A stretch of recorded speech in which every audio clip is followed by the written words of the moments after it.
sabemos otra persona que pretende esperanza y un poco de luz, y solamente lo van a comprender cuando estén en la sala del hospital a punto de ser intubados. El coronavirus forma parte de... Doctor, perdón, no está grabando.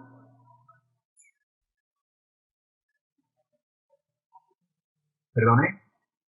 No está grabando.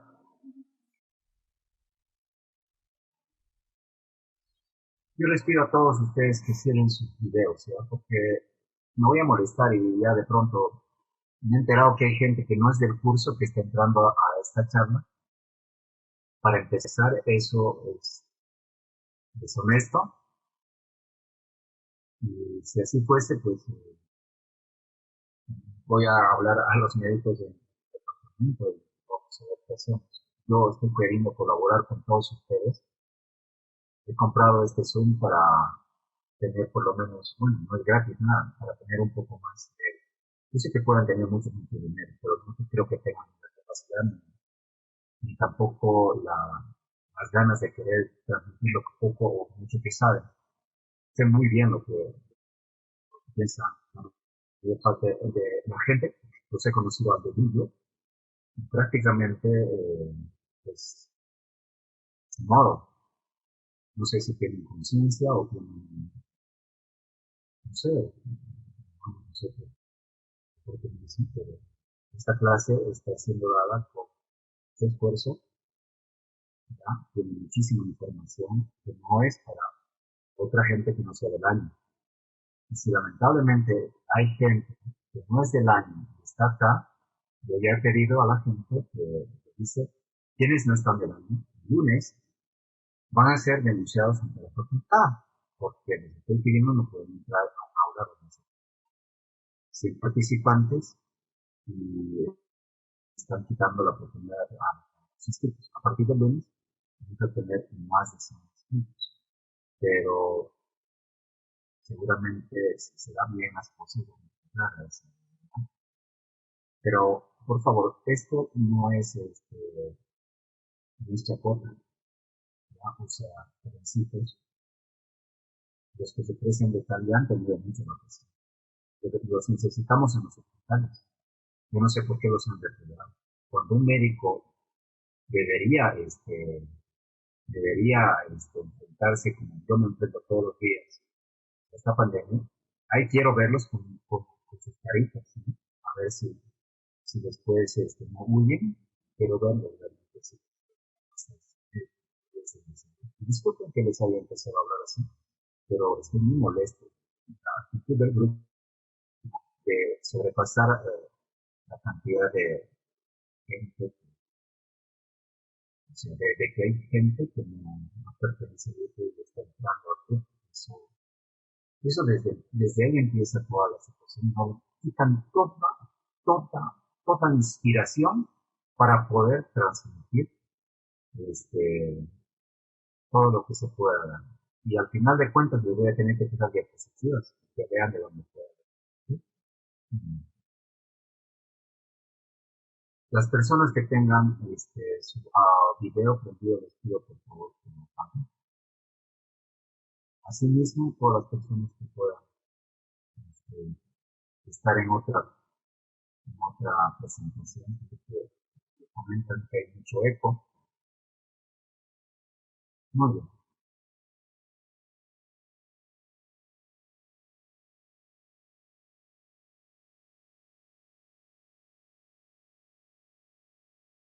La Facultad de Medicina es enseñanza retrasada con respecto a la facultad, no es por culpa de los docentes. Otras facultades están llevando a cabo seguramente en la parte preclínica, pero no se puede en la parte clínica. Y algunos lo están llevando a la parte clínica por cumplir. Igualmente podríamos saber, sucede que hemos estado organizados en los hospitales, en las sociedades, para proteger a ustedes y a su familia, puntos suspensivos. Entonces tenemos acá la posibilidad, voy a grabar ahora sí. Bien, empecemos.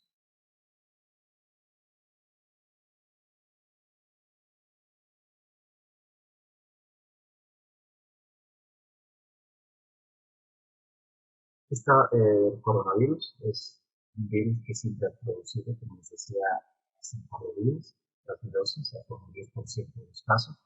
Realmente, pues, rara vez como Argentina, pero no tan rara. Ahora,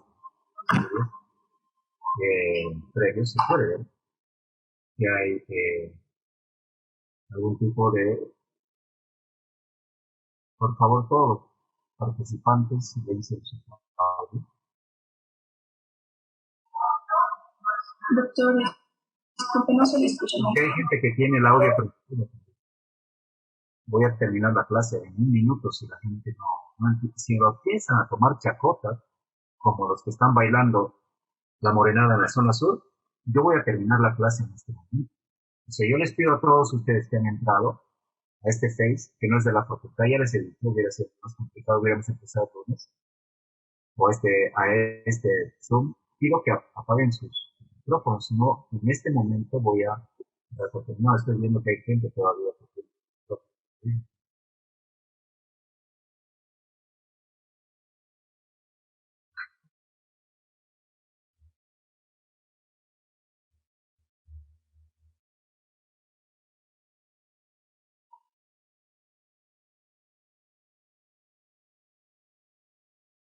Por si acaso, este no es el primer seminario, jovencitos, que estoy dando a seminario de médicos de más de 200 participantes, y este es el mismo audio que he utilizado, o sea que si ustedes no pueden escuchar, lo lamento, igual voy a pasar y el video al grupo.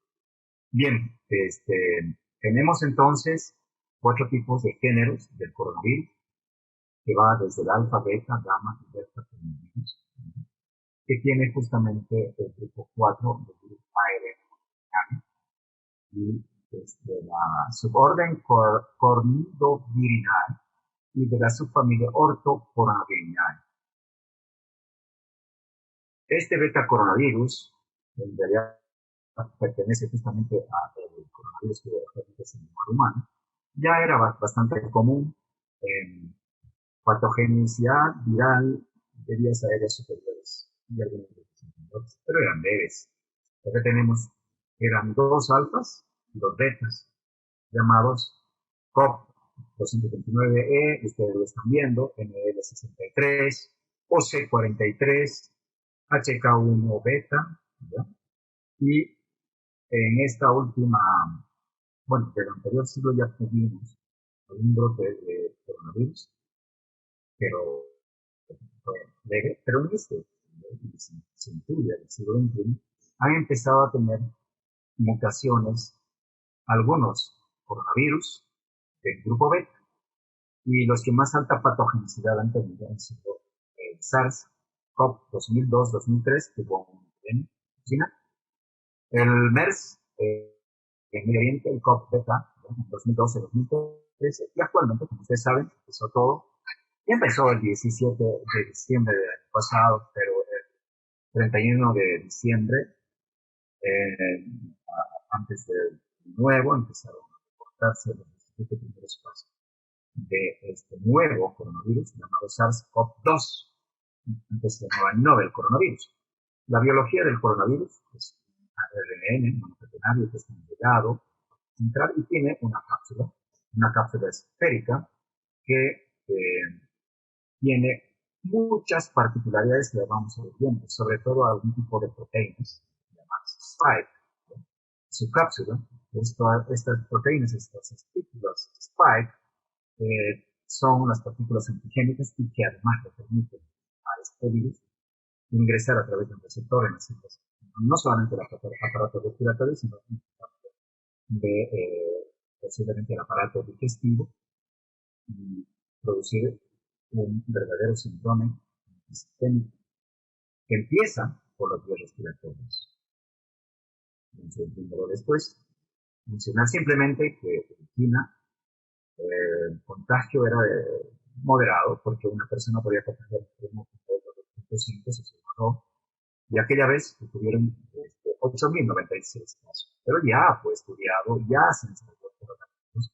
De hecho, todos los inicios de tratamientos, algunos todavía siguen sugiriéndose y están en estudio de este actual coronavirus, vienen por denominación o off-label, por extrapolación, de lo que pasó en China en 2012, que produjo la muerte del 10% de los que se infectaban. Eso se llama letalidad.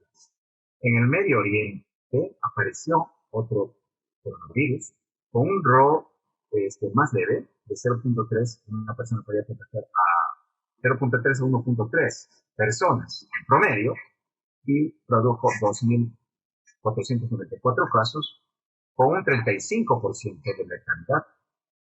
Vean ustedes que el SARS 2002 se presentó en una especie de epidemia, se puede decir pandemia, en Asia, 32 países tuvieron. Y el MERS tuvieron 27 países. O sea, no llegó a ser pandemia, pero sí estuvo a punto. Y de estas dos pequeñas epidemias, moderadas epidemias, que son 27 países, 32 países, empezaron a estudiarse justamente mucho del coronavirus y de todas las conjeturas que actualmente de que este virus actualmente, el SARS-CoV-2, pudo haber sufrido algún tipo de manipulación genética. Lo que sí se sabe es que el coronavirus es como muchos virus, son receptores de muchos animales. Y el reservorio natural es el murciélago, cuyo posible huésped intermediario aquella vez fue la civet, que es una especie de animal de China, y en el caso del MERS fue el dromedario, que son animales del Medio Oriente, como huésped intermediario, es decir, una cadena zoonótica que ha llegado al humano y después se presentó de brote de humano a humano. Pero el coronavirus no es tan extraño para nosotros, no era tan extraño, no lo testeábamos, así como no testeamos, digamos, otro tipo de adenovirus, normalmente no se testea.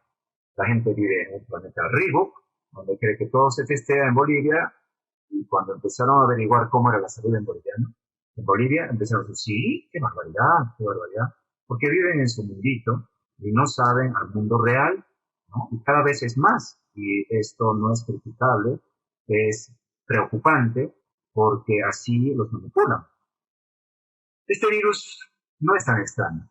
Este coronavirus, fíjense en esta publicación de New England del 2015, después de las bacterias habituales, como pueden ser Streptococcus pneumoniae, después de lo que puede ser otros virus tan frecuentes como la Streptococcus pneumoniae, como la influenza, rinovirus, metaneumovirus y virus incipiente respiratorio para influenza, está dentro, digamos, la quinta causa de enfermedades virales que producían neumonía, ¿ya? En un porcentaje que no supera el 2%, pero sí está dentro de las probabilidades de producir neumonía con un patógeno viral.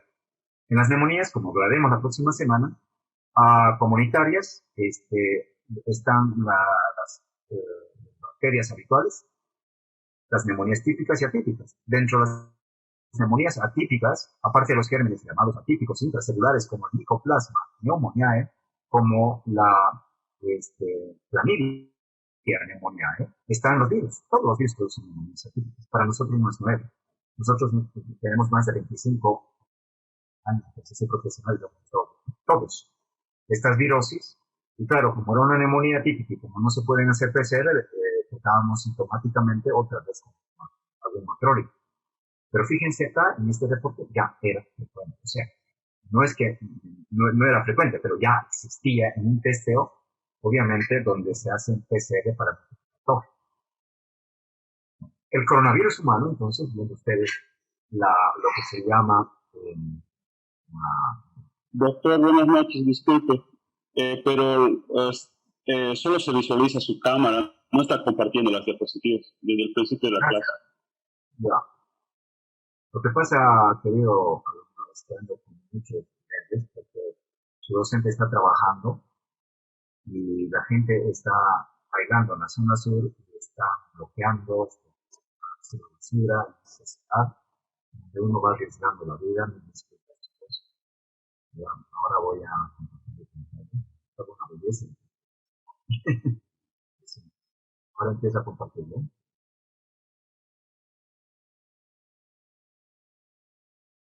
¿Ahora sí?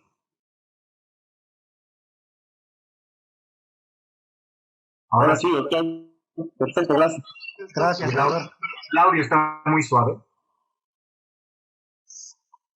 Si lo pudiera aclarar un poco, sería mejor, doctor. Por favor.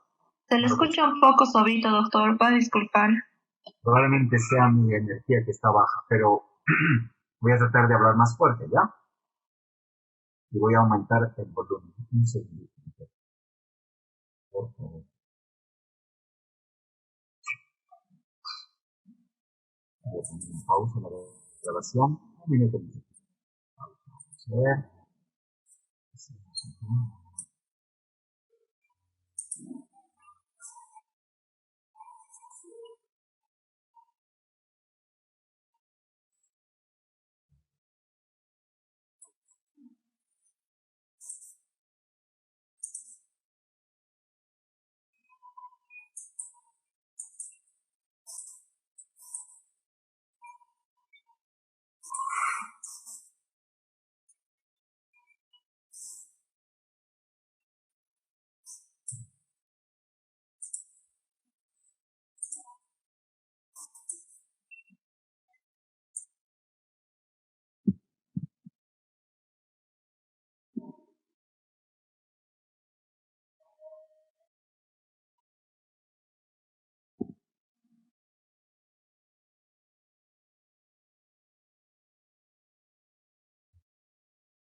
Bien, voy a tratar de hablar más fuerte y ojalá se pueda.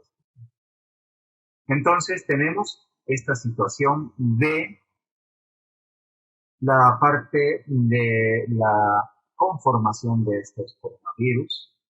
Fíjense que tienen diferente llamada árbol filogenético, de acuerdo a genoma. Diferente es el beta coronavirus que producía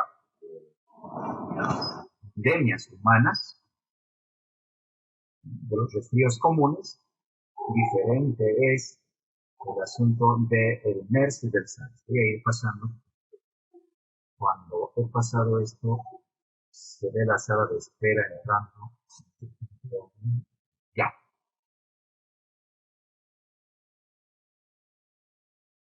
Fíjense, el 31 de diciembre empezaron en este lugar, que ya es histórico, que es Wuhan, que tiene como 41 millones de habitantes. Fíjense ustedes qué cantidad tiene. Entonces, perdón, tiene como 11 millones de habitantes. Y ahí empezó un mercado de venta de alimentos llamados húmedos, como bueno, muchos mariscos, pero también murciélagos, pero también animales exóticos. Y ahí aparecieron los primeros casos del coronavirus. Y el cuadro clínico característicamente era de fiebre alta y rápidamente desarrollaban una neumonía atípica que producía insuficiencia respiratoria. Esta es la cronología del brote. Entonces, 27 casos fueron descritos en 31, aunque ya semanas antes ya se habían empezado a presentar una cantidad de casos que, bueno, eran esporádicos, ¿no? Y pensaban, no estaban todavía identificados como coronavirus. Después se vio que eran parte ya de un brote inicial de coronavirus, pero este brote de 27 casos dio lugar a que se produzca una emergencia en China y el mercado fue cerrado. A la semana se identificó ya el coronavirus, bastante llamativo esto, pero bueno, allá están avanzados en esta situación y atentos. Además, y por eso se cree que ya fue identificado ese virus. El 12 de enero de 2020 los casos aumentan a 40 y fallece el primer paciente. Esta es la línea de tiempo del coronavirus, donde podemos ver todo lo que ha ido pasando más o menos. Ya les comentaba, entre noviembre y diciembre aparecieron los primeros casos, pero el 12 de enero ya se supo de la primera muerte y también de la secuenciación del El 20 de enero empezó a confirmarse la transmisión humana a humana. El 23 de enero... La buena. Ya salió, dice.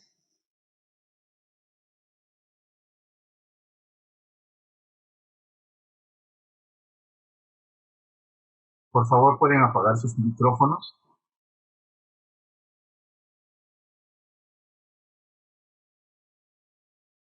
¿Se está escuchando?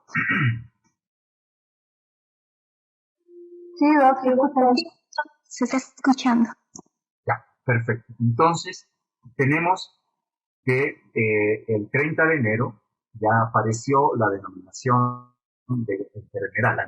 La Organización Mundial de la Salud la denominó COVID-19, porque antes era un brote de coronavirus llamado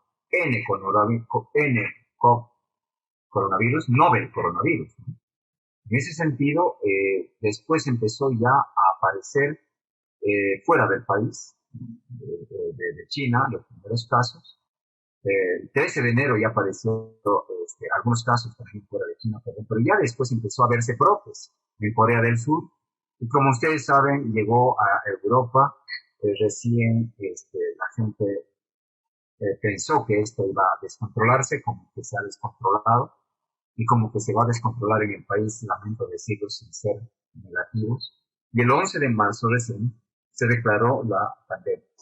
Fíjense ustedes que nosotros estábamos en clases con el primer grupo y esto desde más antes, y empezó justamente el brote, esto que estamos hablando en febrero, y empezaron todos a pensar que esto iba a llegar tarde o temprano, como que ya llegó a Estados Unidos, iba a llegar a nuestro país sudamericano, y empezamos a estudiar bastante este virus, y mucha gente se reía, no creía, como siempre, ¿no? O sea, lo de siempre.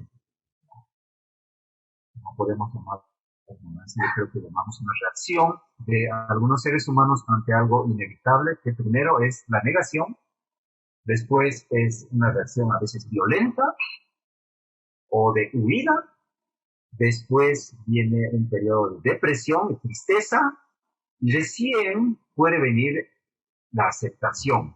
Ese proceso en las personas con cultura es más corto, y en personas que no tienen cultura, hablar de cultura significa cultivar la mente, el cuerpo y el alma, no dejarlo a ser manipulado por gente manipuladora. Entonces, la gente que es manipulada no tiene sentido crítico, pues nunca lo va a pensar, y hasta ahora sí pensando que no existe el coronavirus, porque ya ha visto en redes sociales cómo es el coronavirus, cómo suceden las muertes, ya no puede haber, digamos, tanta negación de la realidad, insisto, pero claro, como hay gente que no sé si carecen del lóbulo frontal o son lobetonizadas, pues no va a aprender, y es lamentable que sea esto. Esto es pandémico, esto se transmite. Disculpen que les comente así, pero es así. Eso es lo que se está viendo, ¿no? Ver a gente, reos de labra, pedir que salgan, y que pobrecitos ellos, ¿no? Que han hecho nada. La humanidad, bueno, veremos cómo será esta situación, cómo responde la sociedad, porque la sociedad son ustedes. Su opinión es fundamental. Mucha gente que se ríe, probablemente, yo conozco mucho, espero que esa gente no llore, como yo he visto familiares de mi paciente que están en el hospital. ¿Cómo empezó esta zoonosis? Bueno, ya saben, puede ser manipulado, pero lo que se sabe es que el hospedador natural, el murciélago, hizo de alguna forma una transmisión a un animal desconocido. Se cree que puede ser pangolín, se cree que puede ser la misma civeta, o la serpiente, o el mismo murciélago llegó al humano. Ha habido seguramente lo mismo con la gripe A, errores en la réplica. Seguramente ha habido un salto interespecie, un salto de estos genes que determinan justamente la formación de estos coronavirus y una adaptación al humano. Pero ahí ha empezado la transmisión humano-humano, porque si ustedes se fijan, acá en la tasa de mutación y replicación es bastante alta en el ARN de los virus, después de los virus que tienen DNA o ADN virales. Después están las bacterias y probablemente después están los eucariotas. O sea, los virus es frecuente esta situación, y aquí pueden ver la filogenia de estos coronavirus y la similitud y diferencia del beta coronavirus que está acá en este recuadro con respecto al SARS-CoV, ¿no? Y al MERS-CoV, totalmente diferente a lo que ocurre normalmente en sus huéspedes naturales, como es el murciélago y algunas veces unas ratitas. Esta es la representación esquemática, muy importante ahora que se está hablando de la vacuna. Es fundamental hacer esta secuenciación genética, esta verificación, y esto, como les dije, antes del mes ya se sabía muy bien cómo estaba secuenciado este nuevo coronavirus. Y lo que más nos va a importar a partir de ahora es ver este spike, esta partícula proteica que tiene un receptor y unas partículas S1, S2 que va a ir a unirse justamente con los receptores de células respiratorias o humanas, hablaríamos así.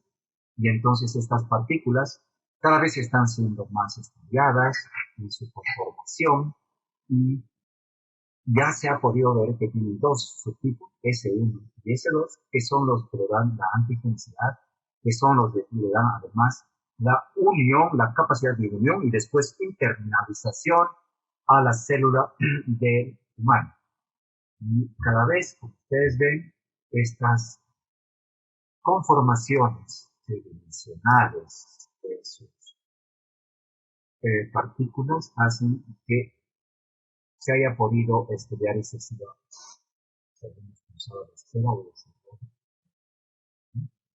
Entonces este virus tiene estas spikes, tiene otra conformación también de glicoproteínas en la cápsula, no menos importante. Tiene correceptores, vamos a ir viendo. Uno de ellos es la serina proteasa termoplana, que ayuda muy bien a internalizar después de que estos spikes se han unido a estos receptores ácidos del epitelio de la vía respiratoria. Cuando uno ve esta ultra fotografía, uno dice, caramba, es así, y si realmente se puede ver así como está constituido. Mencionarles que las pandemias de la historia no son de ahora, ¿no? Eso nos ha acompañado durante mucho tiempo en estas depresiones y pasiones que uno suele tener. Va a haber películas, y las recomiendo para esta noche, si pueden encontrarla, la película que la están borrando, no sé por qué, de Physician, el médico, que justamente habla de una de las grandes pandemias, la muerte negra, de la plaga de la peste bubónica en 1347 a 1351, donde gran parte de la población europea fue extinguida, ¿verdad? Y se tuvo mucho tiempo en la tierra, podríamos decir, y este brote mató a muchísimas personas, una letalidad altísima del 30 al 50%. Como ustedes saben bien, la peste bubónica la transmitida por las pulgas al humano, pero las pulgas nada más eran un intermediario, ya que esto pero desarrollo de la rata.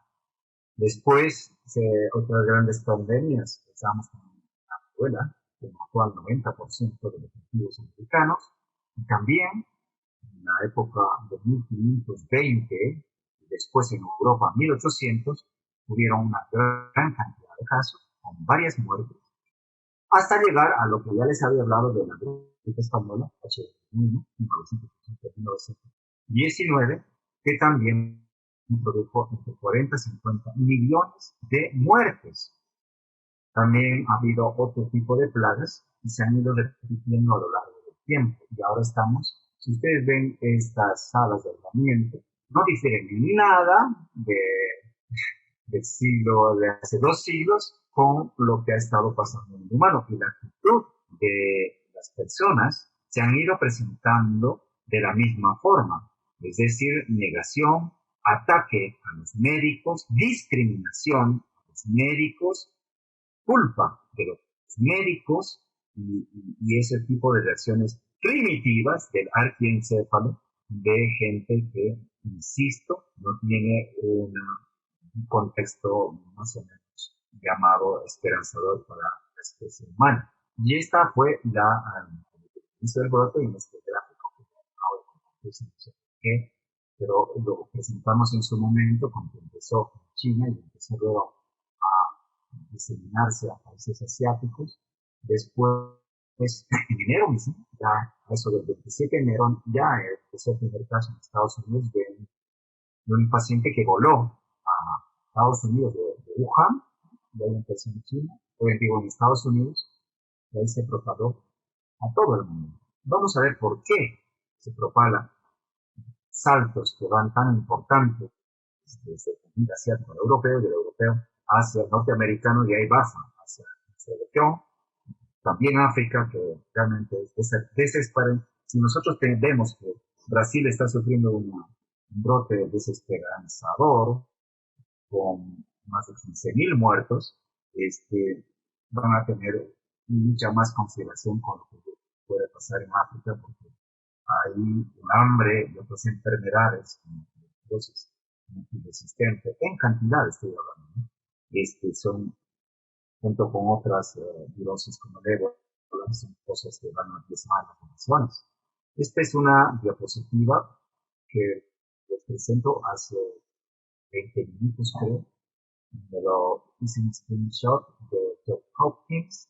Si teníamos 4.523.916 casos confirmados en el mundo, siendo el primer país del mundo el país de Estados Unidos. Y esto podemos entrar en debate. Pero después, la gran Rusia, que estaba, según algunos periodistas y gente que adora a la izquierda o a la derecha, no sé, le gusta alinearse y no tener el equilibrio justo, pues tenía ahora ser el segundo país, Rusia con 562, Reino Unido, España, que fue tremendamente criticada y sigue siendo criticada, Italia y Brasil. Fíjense, 1, 2, 3, Brasil está en sexto lugar y yo creo que va a superar a España. No sé si llega a estar después de Estados Unidos, gracias a los gobiernos, ¿no? O sea, los gobiernos tienen mucho que ver acá, y la teoría que tengo, creo que también ustedes pueden compartirla, es que mientras más poderoso es el país, tiene una economía de mercado muy amplia y hay muchísima presión de la economía y también de la política para haber hecho medidas iniciales de distanciamiento social, sobre todo la cuarentena, ¿no? Entonces, los países que les ha ido muy mal son aquellos países que han tenido dificultad en declarar la cuarentena por voluntad propia. Probablemente no les han dejado por este tipo de presiones económicas. Ya conocemos al ser humano, ¿no? Yo conozco a gente que puede vender a su esposa o, ¿por qué no, a su madre por ganar algunos pesos sin el menor tipo de conciencia. Pues así es la cosa, ¿no? Entonces, es terrible como lo que está demostrándonos esta pandemia.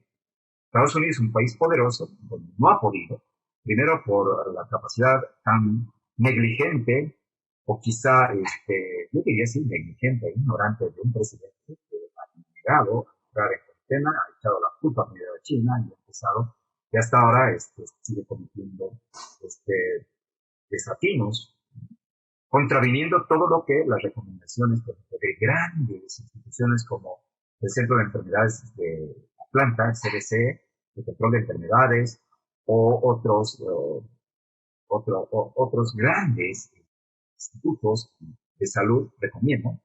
Él dice lo contrario, ¿no?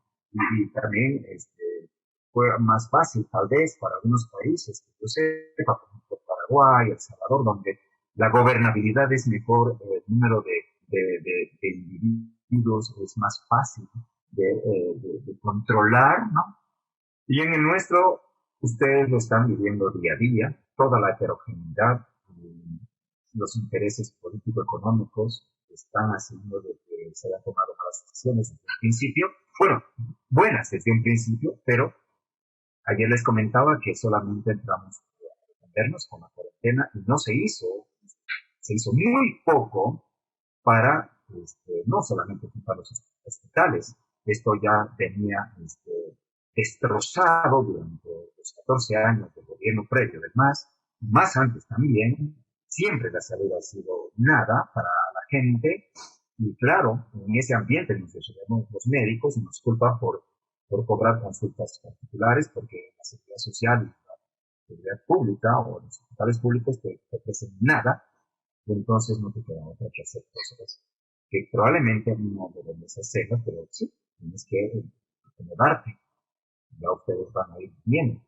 En ese sentido, en nuestro país se han hecho cosas buenas, pero no se han hecho, por ejemplo, lugares de aislamiento, no se han hecho tempranamente solicitudes de personas que se han dejado ganar para estar en la compra de test PCR, y ahora recién van llegando de a poco como gran cosa cuando era una obligación tenerlos, y no se han dado equipos de protección personal.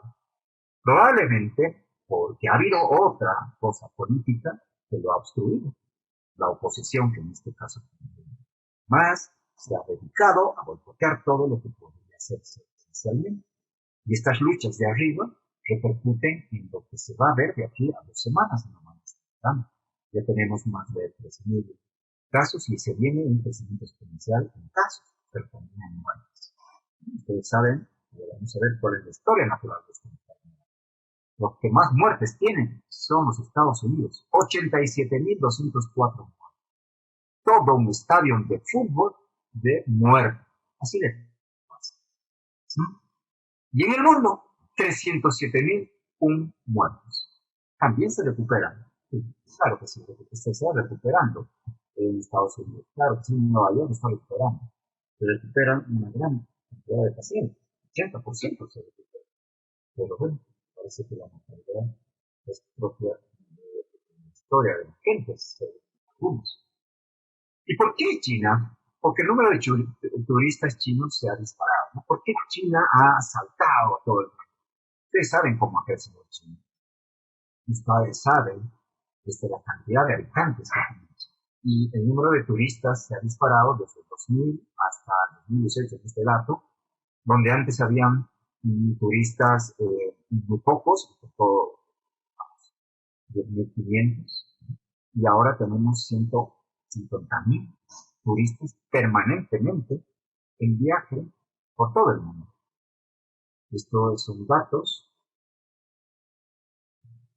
Y en Italia sucedió algo tremendo por el flujo también de turistas chinos, porque el presidente de China viajó a Lombardía y a Lazio, justamente esto atrajo a gran cantidad. Sabes que esto se mueve exactamente. Xi Jinping visitó y atrajo muchos turistas, y además todos los hierros políticos de Europa, la amenaza de la enfermedad, se cometieron varios partidos de fútbol con mucho aflujo de personas pensando que era un resfrío más, y en un partido que se jugó en Italia, donde un equipo del Atalanta, que es de Lombardía, tuvo que dejar a otra ciudad, no recuerdo cuál es, creo que era Milán, y jugaba con Valencia o el Sevilla de España, trajo todos sus hinchas, y ahí hubo más de 40.000 turistas que se funcionaron en ese estadio, y ahí empezó, ¿no?, la diseminación viral de ese partido. A partir de ese partido empezaron los crecimientos exponenciales en Europa, tanto en Italia como en España, y revisen en internet y ustedes van a ver lo que se produjo, ¿no? Estos países, estos lugares de Italia, Veneto, Toscana, Lombardía, Lazio, son los lugares donde más arribos de turistas uno se dio, aparte de este evento que estoy mencionando. Esto en 2017, y claro que fue así después de la visita del presidente China. Bueno, todo es turismo, está bárbaro, pero lo que se ha ido viendo es que la capacidad de contagio ha ido aumentando con un brote, se puede decir, de 3. En Bolivia estamos actualmente 3. Cada sujeto durante el episodio de su enfermedad transmite 3 personas. Y estas 3 personas que son contagiadas transmiten por cada uno a 3, y así sucesivamente. Eso se llama exponencial. Cuando uno compara comparaba esto, yo me acuerdo en las primeras revisiones que hice con el sarampión, pues nada, pues, yo decía, pues, una persona que transmite con un RO que decían antes de 2, yo digo ahora 3 tampoco, comparado con el sarampión 12-18, la viruela y, digamos, el SARS-CoV nomás, que era mucho más contagioso, pero ahora lo ha equilibrado, el SARS-CoV-2 al SARS-CoV-1 y ha pasado también la gripe, por si acaso. Es mucho menos que el ébola. La velocidad de propagación es lo que también haya tomado muchísimo la enfermedad y tienen tiempo de contagios sucesivos en 5 o 6 días, sin tener la gripe en 3 días. Y vemos nosotros cómo rápidamente la curva de propagación es importante y ahí se empieza a generar la curva, ¿no? La curva hasta llegar de ascenso, en este caso exponenciales a un principio, al pico. Este virus es muy contagioso y hemos visto su crecimiento exponencial empieza, y ustedes pueden ver en este gráfico de abajo cómo empieza a crecer durante el número en los ciclos de propagación de este virus. Comparen la cantidad de sujetos en el mismo tiempo contagiados con la cantidad de sujetos contagiados por la gripe AH1N1. Todo esto epidemiológicamente es tremendo. Y esto debemos mencionar a todas las personas que viven alrededor y aún no han tomado conciencia, porque no se ve el virus, así como no se ve el ácaro ni el polen. Bueno, el polen se puede ver en algunas oportunidades. La transmisión es siempre por vía aerógena, pero también se ha visto una cualidad de este virus que puede ser transmitido indirectamente por comites o superficies. La transmisión de este virus antes se consideraba que eran 2 metros, y claro, porque las gotitas de saliva normalmente se expulsan supuestamente, las más grandes, 2 metros y después caen, o sea, ¿sí? Abajo, a la superficie o a la tierra. Entonces, solamente a un principio se decía que la distancia tenía que ser de 2 metros, pero no se exigía barbijo. Gran error, porque van a ver ustedes qué pasó. La transmisión de personas presintomáticas es posible. Presintomáticas y asintomáticas. Ustedes saben bien, hay la noticia que en Cochabamba solamente hasta mediodía, hoy 22 personas fueron diagnosticadas asintomáticas. Sí, sí, hacían un chequeo de contactos. Y esto es muy frecuente, hasta el 50% de veces. Ahí el riesgo, señores y muchachos. Yo sé que muchos de ustedes han salido de sus bicis, probablemente han ido al gimnasio o a la casa de su amigo, o están ahí y están asintomáticos y probablemente lo estén. El tema es que ustedes son los grandes propagadores. Y si no lo saben, no tienen conciencia, tenemos que tenerla, porque si no la tenemos, pues no debemos llamarnos seres humanos. Esta transmisión después de la curación es también poco posible, aunque ustedes han visto que la inmunidad no es definitiva y algunas veces se han visto reinfecciones, pero son casos aislados de infecciones y probablemente esto hable de una inmunidad diferente o mutaciones del virus o alteración en la capacidad del huésped de generar anticuerpos. La transmisión fecal-oral ha sido detectada también y es una de las posibilidades, pero yo creo que esto no debe distraernos de lo más importante, de lo que realmente está descrito en casi todos los casos de transmisión de persona a persona y también a través de superficie. Lo mismo que la transmisión vertical, que en algún caso fue reportada, eso ya fue descartado, fue simplemente una transmisión mamá-niño, justamente porque ahora no se le debe dar besito por el acercamiento al bebé, ni en cesárea ni en parto, en protocolo de ginecólogos, cuando la mami está con PCR positivo. Esto es importante, ¿no? Estas dos cosas, asintomáticos. Esto también es importante y me encanta porque esto me está llevando como homólogo a transmitir cómo son las transmisiones invisibles que el cerebro de los Santo Tomás de Aquino, pues ver para creer, no creen lo que la mente sabe y lo que la mente lee. Y tienen que vivirlo, o sea, se llama eso una escepticemia que hay en el mundo, aparte de toda la infodemia, infoxicación, etc. La escepticemia, ser escépticos, no creen que las partículas de aerosol, al hablar, al estornudar, al toser, pueden expelerse mucho más allá de lo que normalmente se expelen, ¿no? Y va a depender mucho también de la tos, la velocidad, la tos, esta velocidad de 10 segundo, ya ligeramente expulsar grandes partículas de saliva. Algunas, las más grandes, pueden caer, como decía, de 2 metros, pero otras pueden dejar tanto a la toser y al estornudar, aerosolizando partículas suspendidas de microgotas, ¿no? Que puede estar hasta 17 metros más allá del individuo que ha podido expeler esto. Esto es variable, depende muchísimo de la intensidad de la tos y del estornudo y de las medidas, obviamente, de protección que tengan los individuos.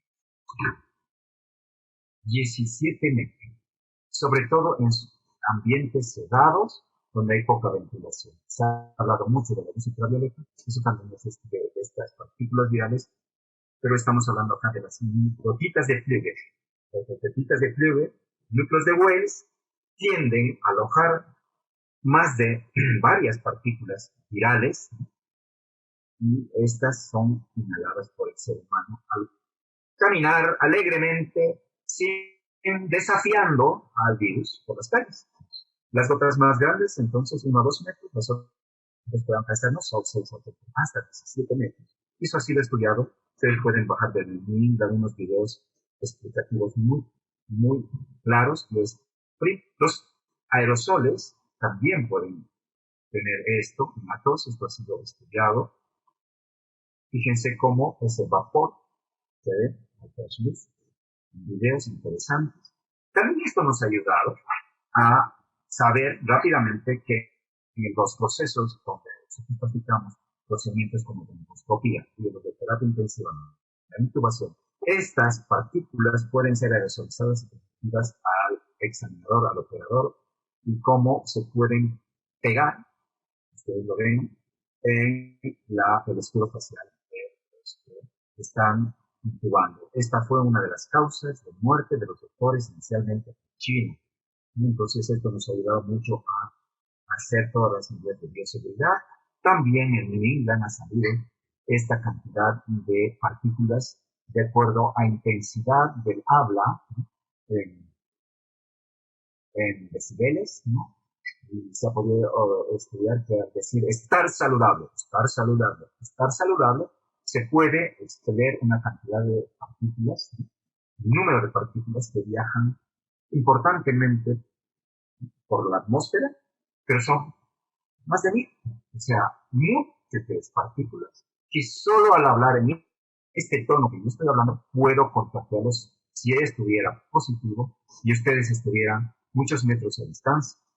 Si no hacemos conciencia de esto y solamente pensamos que la ivermectina nos va a curar, pues no estamos aprendiendo nada de este virus que nos está viniendo a enseñar que tenemos que tener un poco más de conciencia, no de estar juntos, sino de conocer más y de dejar de abusar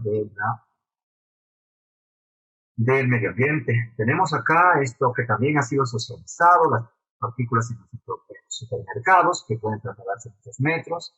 Feliz, yo veo a la gente comprándose, escogiéndose horas en el supermercado exponiéndose a estas micropartículas, ¿no? Que ya les he dicho, se puede presentar al hablar, o cuando el barbijo está por debajito de la nariz, por la nariz, simplemente al estornudar.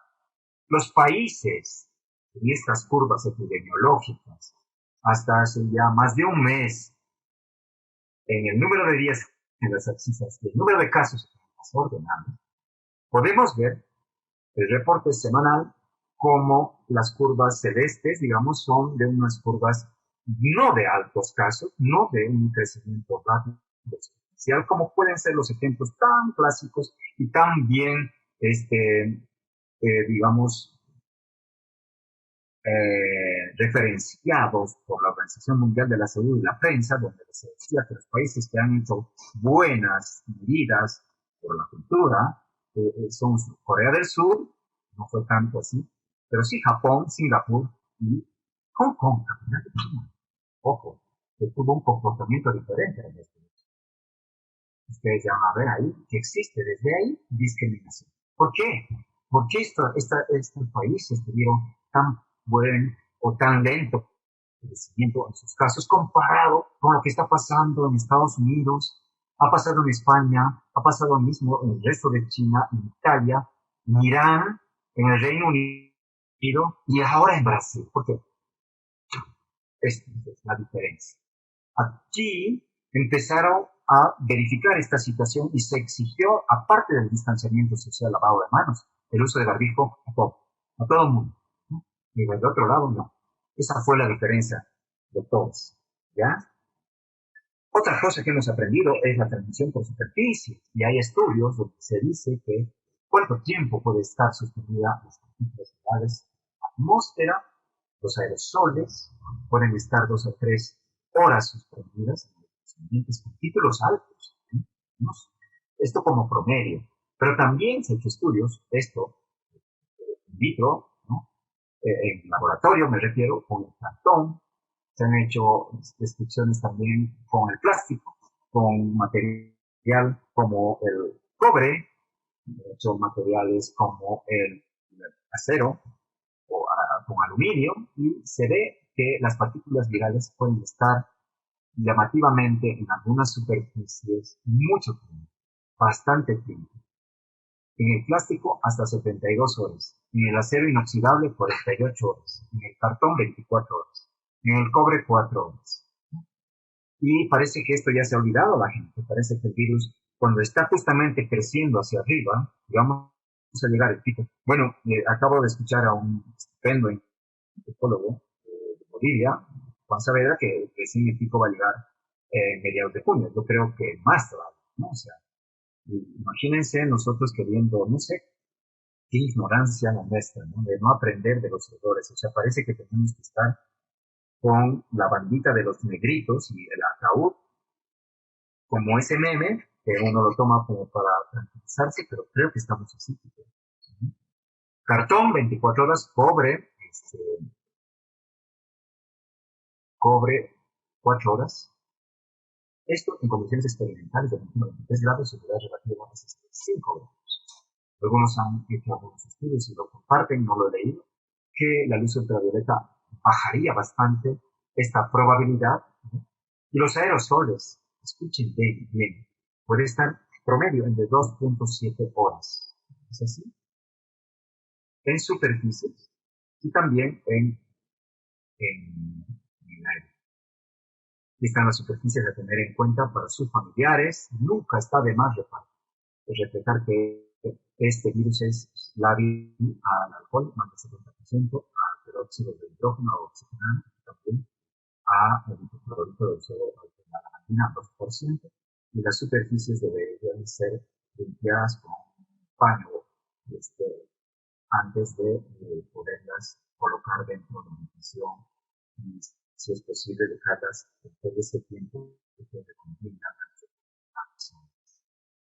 Es una enfermedad que nos ha enseñado que el riesgo cero no existe. Sin embargo, veo que alguna gente piensa lo contrario. Así les da, lamentablemente, tal vez a los nuestros, a mis papás, que son de la tercera edad, a mí, que soy personal de salud que está enfrente, y también a ustedes. Esa conciencia la tenemos que tener en esta charla, tiene hasta el cansancio para meterles estas cosas. El ciclo vital del SARS. Ya les había hablado del receptor AC2, que es presente en la superficie, en este caso del epitelio de la vía respiratoria. Este virus se une al receptor AC2 a través también de la facilitación de un correceptor, que viene a protegerse transmembranas, y se unen a dos de las subpartículas AC1 y AC2, haciendo que, bueno, se habla ahora de fenotipo o de HLA, de receptores, ¿no?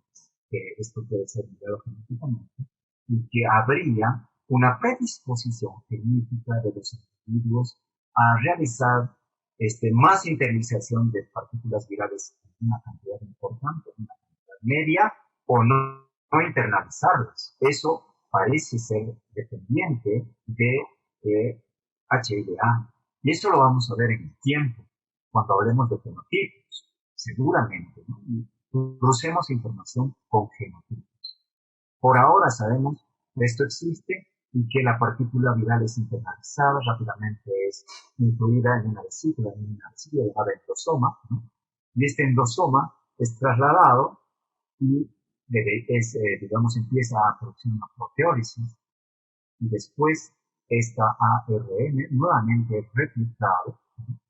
Y el núcleo empieza a ser leído, lecturado además por los ribosomas, replicado, y de nuevo se empiezan a conformar los genomas, subgenomas de RNA para volver a multiplicarlos varias veces, y se calcula que miles de estas partículas virales, una vez que sean nuevamente por a través del aparato de Golgi colocados con su vesícula, es por exocitosis expulsada afuera del epitelio de la vía respiratoria, propagándose así de una, multiplíquenlo por 200 o por 2000 partículas virales que son exhaladas a través de este ciclo de traslación, proteólisis, replicación, nueva traslación, ensamblaje y después liberación de la particularidad que ha sido vista. También son novedades saber que estos receptores AC2, que creía que solamente eran de la vía respiratoria superior, orofaringe, vía respiratoria y pulmón, pero se ha podido ver que hay en el intestino, en el ileum, hay receptores en el corazón, en el ojo. La partícula puede ser transmitida a través de conjuntiva ocular y receptores en el ileum. ¿Okay? Hay en la vesícula. Se ha encontrado recientemente en el riñón, se ha encontrado en los testículos, se ha encontrado en el cerebro, se ha encontrado en la placenta, en el páncreas. Por lo tanto, esta impregnación del virus, una vez que produce la viremia, puede afectar multisistémicamente, como se ha podido ver en clínica y en autopsias. Bien, ¿qué es lo que pasa con la partícula viral cuando es multiplicada, digamos, propagada por el epitelio de la vía respiratoria hacia abajo, porque va pasando de cargas virales altas, nasofaringe, orofaringe, respiratoria, hasta llegar al alveolo pulmonar, va pasando que esta partícula se une a los receptores AC2 y los receptores AC2 inician una liberación de sustancias que atraen primero neutrófilos, además de que activan al macrófago, y el macrófago interactúa con los linfocitos TH, y estos linfocitos TH son los que van a empezar a liberar una serie de citoquinas que se ha denominado característicamente de la tormenta de citoquinas, entre los cuales no solamente están la interleuquina 1 y 16, sino también hay el factor alfa, ¿no?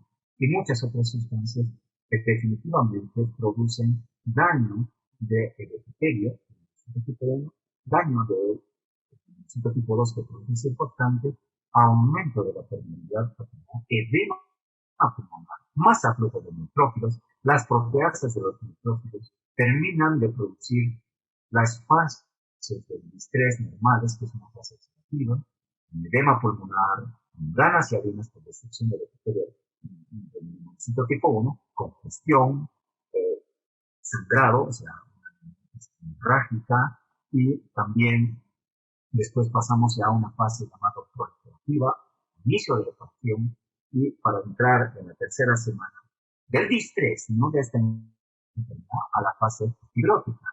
Pero eso es en condiciones de un distrés respiratorio, que ya vamos a hablar cuando hablemos de insuficiencia, ¿qué es distrés? Acá podemos ver justamente la representación esquemática de la injuria pulmonar por las señales de los receptores, donde el receptor AC2 sufre una regulación hacia abajo, llamada down regulation, permitiendo que el angiotensina 1 se convierta en angiotensina 2, facilitando esta situación.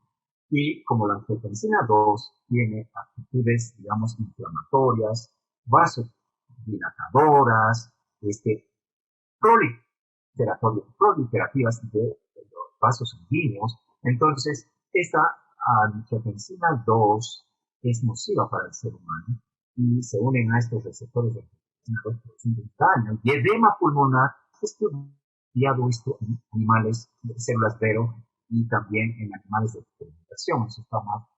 Entonces, lo que realmente uno quisiera evitar es que este paso de angiotensina 1 pase a angiotensina 2 y ahí entran muchísimo los fármacos que bloquean la angiotensina 1, inhibidores de la angiotensina 1, angiotensina 2, o también los que bloquean los receptores de angiotensina 2 directamente, que podrían ser, en un principio se habló de que podrían favorecer la propagación del virus, del daño pulmonar, pero ahora más se puede decir que no dañan, pero se está estudiando que estos medicamentos, ¿no?, podrían ser protectores del daño pulmonar. 2. La propagación del virus, ya les he dicho, tiene una alta carga viral. Estudiado esto pacientes donde se ha podido ver que en principio cuando se hacen hisopados nasofaríngicos sale positivo del día 0 prácticamente hasta donde más alto tienes antes del día 3 hasta el día 7.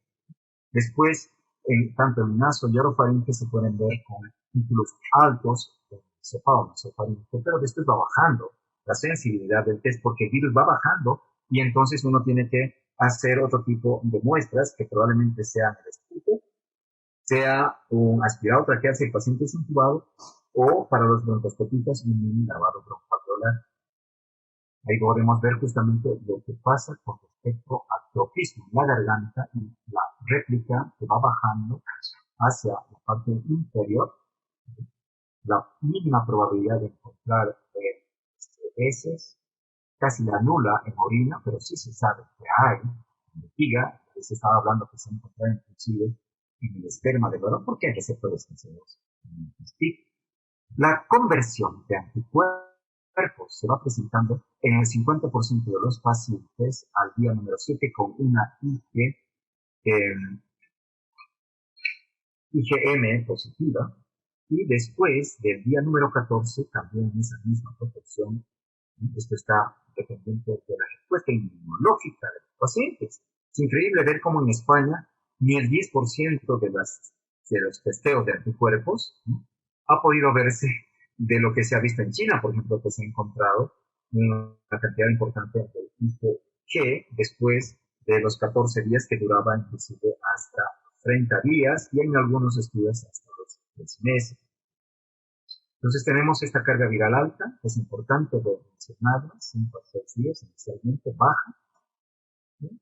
Mientras más baja hay que tomar la muestra de vías aéreas más bajas, obviamente.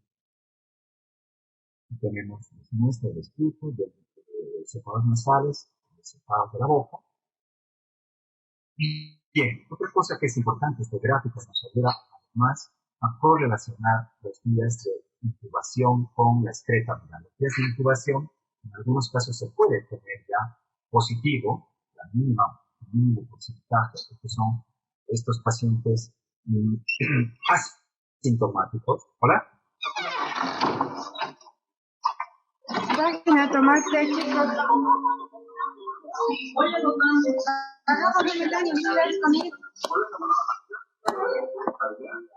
¿Pueden silenciar, por favor? Dani, baja volumen. ¿Pueden silenciar, por favor? Dale un micrófono.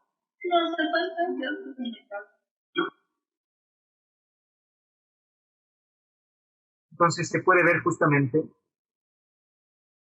que la correlación de positividad del PCR desde el periodo de incubación, que podemos tener la detección del terreno, pero donde mayormente se detecta es el periodo pausisintomático, oligosintomático, hasta el periodo sintomático, ¿sí? Mientras más síntomas se tienen, mayor la probabilidad de tener positividad en las muestras respiratorias. ¿Verdad? Hay que tenerlo en cuenta. La replicabilidad siempre va a ser más alta en los primeros días. Y ahí vamos a tener justamente en la primera semana la posibilidad de encontrarlo en los hisopados nasofaríngicos. Mientras más severos los casos, se afecta más la vía respiratoria inferior y probablemente el hisopado nasal, si no lo has hecho bien, sea negativo, en los casos que hemos tenido, cuando el paciente ya tenía neumonía, hicieron un nasofaringio al IBI, en el laboratorio salió negativo, y al día siguiente pedimos que el paciente ya fue intubado, esa rápido de la tormenta de citoquina se presentó, se le hizo el hisopado nasofaringio y ya fue positivo en otro laboratorio. ¿Y qué dice? No, el laboratorio está mal, ¿no? Lo que pasa es que ya el virus se propagó rápidamente. Así se aceleró el caso, la sensibilidad de la nasofaringea bajó importantemente. El periodo de incubación promedio es de 5 días, pero puede ser de 2 a 14 días, y eso es importante decirles a la gente que ahora está saliendo feliz y piensa que no pasa nada, porque piensa que ese rato no le va a pasar nada. Lo que le va a pasar va a ser de aquí a ese tiempo, de 5 días, pero puede ser 14 días. En este caso, lo que se ha podido ver que la proporción de casos empieza a volverse después sintomáticos. ¿Y cómo empieza? Esto es un espectro de la presentación que nos dieron en ATS, en ALAT, quiero decir, donde un síndrome de vías aéreas superiores, característica de fiebre, dolor de garganta, y como cualquier de estos síndromes todos por seco. Pero puede haber hasta un 20% de un síndrome gastrointestinal con náuseas, vómitos y diarreas, o, lo más frecuente, un flu-like, parecido a la influenza, con fatiga, mialgias, mucha cefalea, y actualmente se han asociado dos síntomas que son importantes, aunque no son todo, que es la anosmia o hiposmia, la ageusia o disgeusia, que se presenta aún el paciente no pueda tener fiebre. Y en el 15% hace neumonía, que puede ser leve a moderada, moderada severa, severa sin distrés, y la que se distresa lamentablemente en cuestión a veces de algunos minutos y horas. Entonces esto es la clásica presentación: sensación de falta de aire cuando hay neumonía, fiebre alta, tos seca y persistente, y los síntomas generales con esta última situación que acabo de mencionarles. Fíjense, aquí la clasificación en azul, que es casos leves, lo más severo sería el color plomo, donde los casos en estos 3 leves, moderados y severos, esto en la serie de China, con 19.000 pacientes, que firmaron bastante, el 80, más de casi el 89% de casos severos, eso pierde, ¿no? Hay que mencionar que hay un porcentaje, un 20%, que pueden no hacer fiebre o pueden hacer equivalente febril. Tenemos una tos seca que se presenta en la mitad de los casos, mientras más crítico el paciente puede tener más tos. El malestar general, la fatiga, la pérdida de energía se puede presentar hasta el 30 y 35%, y más frecuente en los casos más severos, y así progresivamente. Pero esta tríada de presentación de fiebre, tos seca y postración general es la tríada más frecuente en la serie china. En la serie española, fiebre también se presentó tos, se presentó hemorragia, disnea en la mitad de los casos, escalofríos en un 35%, sintomatología digestiva variable que va desde el 9, 10% al 30% promedio. Se ha podido hablar de dolor abdominal inclusive hasta un 20% según los países. La clásica presentación, fíjense, en los casos de España, que fue un reporte de 135.000 pacientes, neumonía leve, pero radiográficamente confirmada, es así, en más de la mitad de los casos. Distrés en 6.5% de los casos. Y fallo renal agudo en 4.5% de los casos. Esto, insisto, en Europa, España.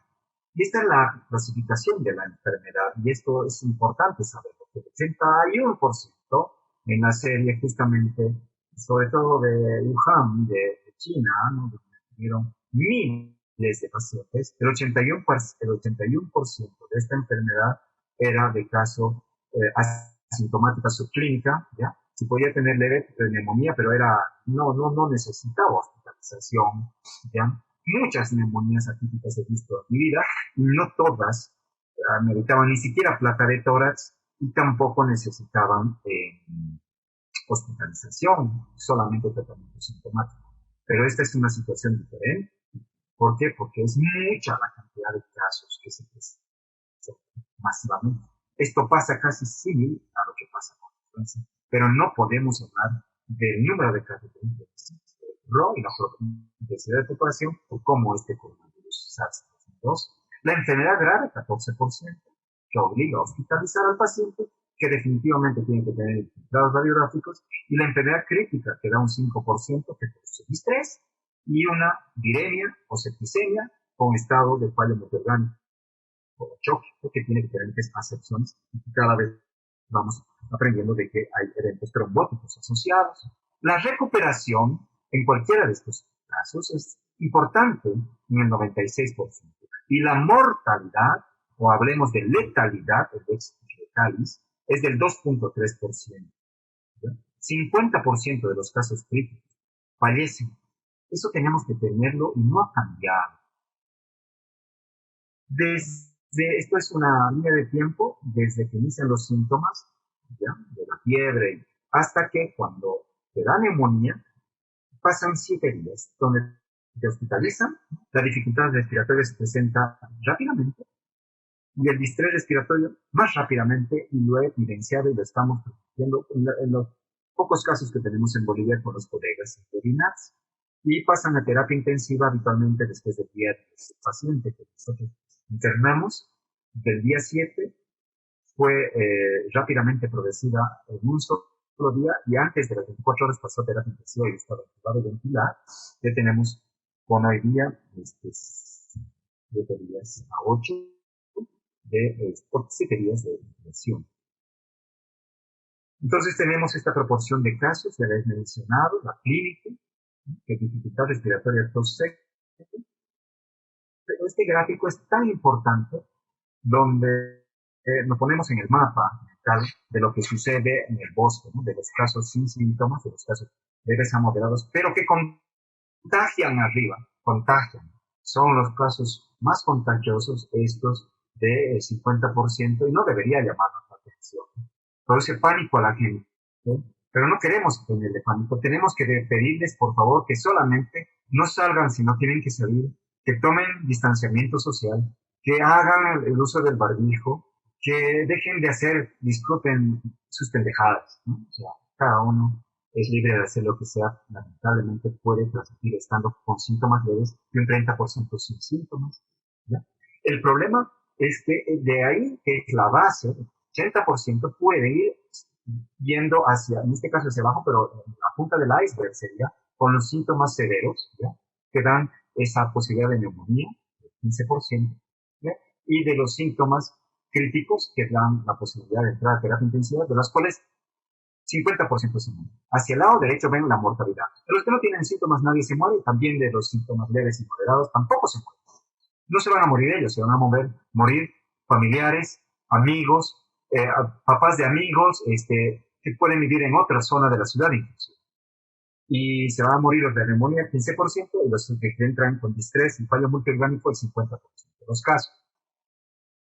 Las pruebas diagnósticas, como en el caso de influenza, tenemos la detección del virus, ¿ya?, y detección de la respuesta inmune. Pero lo que se ha podido ver realmente es que tenemos que diagnosticar el virus por el ARN, haciendo la prueba de la amplificación en cadena de polimerasa en tiempo real del hisopado nasofaríngeo, orofaríngeo, esputo líquido, la aspirado traqueal o lavado mínimo, ¿no? Se puede hacer también el antígeno viral, que está en discusión por la baja sensibilidad, que sería lo ideal porque las pruebas son rápidas, salen en media hora como mucho, y se puede hacer masivamente. El tema no pasa porque cuando se empezó a hacer inicialmente este lanzamiento de este antígeno viral por una casa comercial, muchas otras empezaron a copiar, y la sensibilidad de este antígeno viral se desvirtuó producto de la comercialización y obviamente la falta en muchos casos de control de calidad de estos antígenos virales que hicieron que su sensibilidad, que a un principio era más del 80%, no despreciable, y especificidad alta, casi 100%, bajase a 60-70%, y de ahí que por ahora no es una prueba recomendada por la Organización Mundial de la Salud, a menos que los antígenos sean testeados, y hay algunos laboratorios que lo están haciendo y debemos utilizarlo para el testeo masivo. Desde mi perspectiva personal, deberíamos contar con esta prueba de antígenos rápidos. Los anticuerpos, que también es una prueba rápida, yo intubé a la paciente hace una semana y ayer me hice el IgG-IgM. Podía hacerme de gotitas, de 2 gotitas del espejo del dedo, pero me sacaron sangre del suero. Mi prueba serológica fue negativa porque a los 7 días ya les digo IgM tengo más del 50% de probabilidades de tener anticuerpos y también un 70-80% de que a los 14 días tenga un IgG positivo.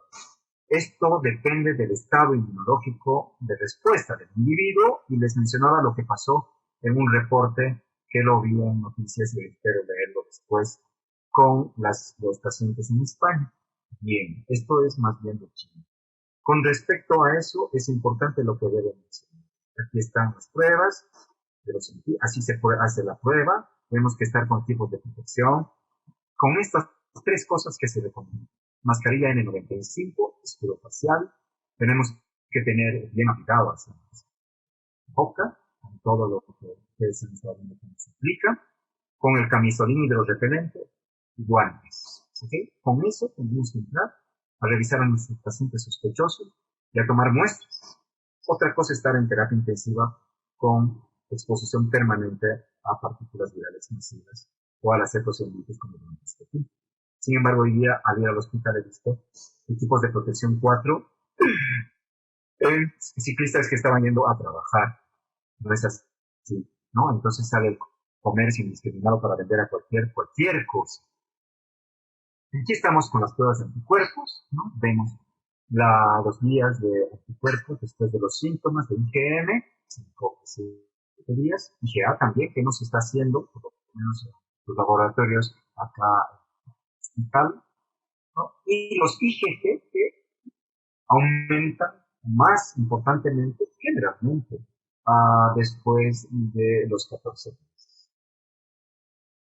75-80% positivísima. Entonces, si vamos a hacer pruebas rápidas, sepamos si vamos a hacer un test de PCR, que no es tan rápido, pasa 48 horas en todos los casos, puede hacerse menos, pero por cuestiones logísticas tarda 48 horas. Un test antigénico que tarda 1 hora, póngale 30 minutos, dicen 20 minutos, que es rápido y su sensibilidad es baja, que deberíamos aplicarlo, creo, para aislar tempranamente a todos los contactos y al personal de salud y a pacientes sospechosos, y va a llegar un momento en que tengamos que hacerlo masivamente para tomar medidas epidemiológicas, y los anticuerpos, que dependen de los días de inicio de los síntomas y dónde te los has testeado. IgM, 7 días, IgG, 14 días. Bien, todo lo que estamos hablando se lo debe pasar, prácticamente lo mismo, de sensibilidad y especificidad de este tipo de test. Este cuadro es fundamental, ¿no? Porque ya nos han hablado de las fases de la enfermedad. Hay una fase que es la fase viral, que es la primera fase, el estadio 1, donde empieza la réplica importante, ¿no es así? Desde el inicio de los síntomas de la enfermedad. Puede haber síntomas leves, y hay tos seca, ya hemos mencionado. Esto pasa normalmente hasta el día 7 y empieza la fase pulmonar cuando el paciente va a evolucionar mal, no es en todos los casos. Entonces, 2A y 2B, que podríamos catalogarlo en esta segunda semana, y esto va a depender mucho de la susceptibilidad genética de tus receptores AC2, les estoy diciendo, y de la carga viral expuesta del paciente. Y ahí se presentan los síntomas más frecuentes, que son disnea, tos y la llamada PAFIO2. La PAFIO2 es el índice respiratorio más frecuentemente utilizado para poder dividir la presión arterial de oxígeno sobre la fracción inhalada de oxígeno que está respirando el paciente. En ese momento, cuando hablemos de insuficiencia respiratoria, lo vamos a hablar, pero ahora les explico. Si un paciente está respirando puntas nasales cada litro, de oxígeno que se da al fluxímetro aporta, no es confiable, un 2 a 3% al 21% que se respira a la atmosférica. Si el paciente estará recibiendo 2 litros, nosotros respiramos el 21%, calculenle, digamos, que está respirando 6. Entonces está aproximadamente con una PO2 de 26%, 25 a 26%. Entonces divides la presión arterial de oxígeno tomada por gasometría sobre la fracción inspiratoria de oxígeno en el momento de la toma de la gasometría. El PaFiO2, que es grave, es cuando baja por debajo de 300. La división de estos valores se habla de gravedad cuando baja por debajo de 300 y entramos a lo que se llama hipoxemia refractaria, y eso se da generalmente el distrés en la tercera fase, y esto puede ser variable. La fase 2A todavía es sin hipoxemia, la fase 2B a veces se presenta la hipoxemia feliz en esta fase, donde, entre comillas, podemos ver, sí, dígame, Hernán Delgado ha levantado la mano. Puede preguntar, no hay ningún problema. Bueno, tal vez ha sido accidental. Entonces, la fase 3 es la fase de hiperinflamación, donde ya tenemos la fase grave, crítica, en el caso de los pacientes que evolucionan mal, obviamente, con un estado de respuesta inflamatoria sistémica, estado de choque, fallo multiorgánico, el distrés acompañado de trombosis, microtrombosis, es una de las situaciones que aumenta la. Y ahí abajo están los laboratorios que se ven y las imágenes que se ven por cada fase. Característicamente suele haber una cuenta de glóbulos blancos normales con linfopenia. Una linfopenia que mientras más importante sea, más o ensombrece el pronóstico. Puede haber alteración del punto de proteína, puede haber aumento ya de cierto tipo de marcadores inflamatorios y trombóticos como los de dímeros, y también elevación de algunas enzimas inespecíficas o bastante de fase aguda como la PCR, el LDH y ferritina. Y en la fase pulmonar encontramos cambios definitivamente, pero vamos a ver radiográficos y tomográficos. Suele haber aumento de transaminasa y la procalcitonía, el biomarcador que determina una infección viral versus bacteriana, suele estar normal. En la fase 3 tenemos los marcadores elevados muy importantes, como la PCR, que es inespecífica, pero que está sumamente importantemente elevada, la desaminasa láctica. Si se puede medir interleucina 1, interleucina 6, dímeros y ferritina, estas sustancias inflamatorias junto con daño miocárdico que se está viendo, miocarditis que se puede presentar en estos pacientes con troponinas ultrasensibles altas, el propéptido natriurético elevado, hacen de un síndrome, ¿no? El síndrome de hiperinflamación o fase 3 del paciente que va a evolucionar mal. Esto es importante transmitirlos, mencionarles en la radiografía de tórax que la anomalía más frecuente en la placa de tórax en la tomografía, ¿ya?, que varía más sensiblemente para la tomografía que para la radiografía, son los hallazgos intersticiales de opacidades en vidrio descubierto o vidrio esmerilado, en inglés se llaman ground glass, periféricos que afectan generalmente lóbulos superiores y lóbulos inferiores. Aquí la placa es inespecífica para ver las opacidades, pero podemos ver como unas sombras blanquecinas, edema pulmonar, en el día 8 de un paciente, ¿ya?, y en el día 11 de un paciente, como progresa rápidamente a un pulmón más blanco, un distrés propiamente dicho, y el paciente ya tiene un montón de cables, ya tiene el tubo endotraqueal, ya se ha intubado. La tomografía tiene estos parchecitos, como puedo ver acá, que se llaman en vidrio despulido, que se empiezan a mostrar en diferentes planos de corte de la ventana parenquimatosa. Esto es característico, estas islas de parches en ground glass, vidrio despulido, y después también no es tampoco impensado ver la mezcla de zonas de condensación o consolidación junto con los de vidrio esmerilado. Aquí podemos ver algunos hallazgos en China, donde se puede ver algunos casos clínicos, ¿no?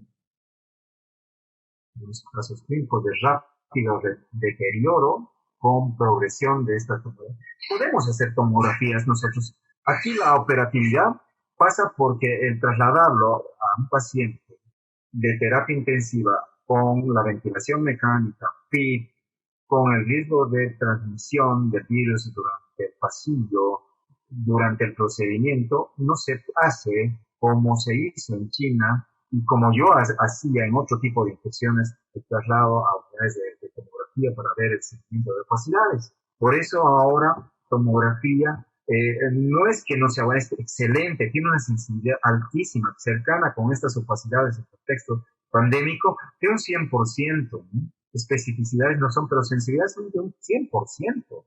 Cuando tienes un paciente con estas opacidades, acá en Cochabamba tienes que pensar que es coronavirus, ¿no es así? Si ves condensaciones que pueden progresar en algunos pacientes, ¿no? Es ya de una fase más avanzada probablemente y no es tan frecuente, y ahí tienes que hacer diagnóstico diferencial. Acá se ven algunos cambios en cortes coronales también, de opacidades, periféricas. La cavitación es rarísima, pero puede darse. Estos islas que se ven parcheados de ground glass es muy característico. La Sociedad de Neumología tiene este algoritmo de inicio. Cuando tú tienes al paciente sospechoso con toda la clínica, identificas factores de riesgo, las llamadas comorbilidades de riesgo. Las comorbilidades de riesgo más frecuentes son las cardiopatías, la diabetes, ahora la obesidad, está también las neumopatías, EPOC, no asma, EPOC es diferente a asma, otros estados de inmunodepresión, incluye el cáncer, y la edad, obviamente, que es otro de los parámetros de riesgo, ¿no? Que el tabaquismo también, importante, a un principio se habló de que el alcohol, el tabaquismo, puro fake. Entonces, todo lo contrario, ¿no? Se define por la radiografía, por el estado de posible insuficiencia respiratoria. ¿Cómo? Rápidamente ves la frecuencia respiratoria, si está menos de 30, si su saturación está más de 90, si no tiene crépito, si lograste auscultarlo, que es muy difícil hacerlo con el N95 y peor con el escudo facial, pero igual la saturación y la frecuencia tienen que ser importantes y va a depender tu pues triaje de acuerdo a estos parámetros para estas imágenes, realidad, laboratorio si tiene linfopenia o no desde el comienzo, la placa si es normal o con infiltrada dudosa, la TAC simple se puede hacer de entrada, ya con todos los carriles que se hacen, sobre todo para pacientes que tienen alta sospecha, confirmación, carriles rojos con tipos de seguridad compatibles, ¿no? Para estos casos. Y lo que cada vez está ganando terreno es la ecografía pulmonar, la ultrasonografía pulmonar. En algunos países se está utilizando de diagnóstico, inclusive prehospitalario, de seguimiento, porque en buenas manos, en 6 minutos, te puede determinar estos patrones, líneas de localizadas, que son de inicios de la enfermedad compatible con el ground glass. La inflamación pulmonar aumenta de infiltrados, ground glass, condensación, líneas de difusas y vulnerables, digamos, intercalado con zonas de consolidación subpleural, y si hay gravedad importante, se ven verdaderas zonas de condensación, como están viendo en estos ejemplos. Y este es un importante patrón ecográfico pulmonar y cada vez insto a los colegas a realizar diplomados, aunque la gente parece que no quiere que se enseñe todo. Hemos vuelto en algunos momentos al oscurantismo de la enfermedad esta de la peste bubónica, ¿no? Entonces, la decisión de imágenes va a ayudar junto con la decisión de laboratorio y los criterios de gravedad. El TUC 65 lo haremos el lunes, que son confusión, urea, frecuencia respiratoria, presión arterial y 65 años. Con uno de estos criterios ya es grave. Sin ninguno no es grave. Y eso te permite hacer un triaje para saber si vas a tener un aislamiento domiciliario o lo vas a internar. Acá tenemos un triaje del paciente con insuficiencia respiratoria aguda, ¿es así? ¿Qué sistema de oxígeno vas a utilizar? ¿No?